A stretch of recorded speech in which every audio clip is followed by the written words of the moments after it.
Hello guys, চলে এসেছি একটা নতুন ভিডিও নিয়ে। সেদিন ছিল আমার এক স্কুলের বান্ধবীর বাড়ি ঠাকুরের প্রসাদের নেমন্তন্ন।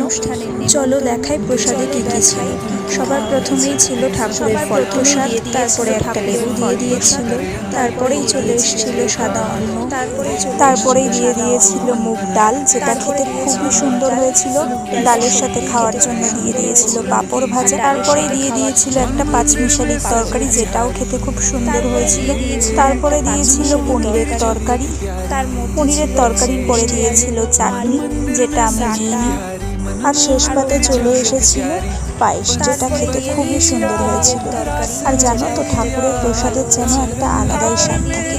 আর বাড়িতে যত ভালো করেই রান্না করা হোক না কেন, ঠাকুরের প্রসাদের মতো স্বাদ কিছুতেই পাওয়া যায় না। আর তোমাদের কার কার আমার মতন এরকম ঠাকুরের প্রসাদ খেতে ভালো লাগে, অবশ্যই কমেন্ট করে জানিও। ভিডিওটা ভালো লাগলে একটা লাইক করো। দেখা হচ্ছে নেক্সট ভিডিওতে। Thanks for watching.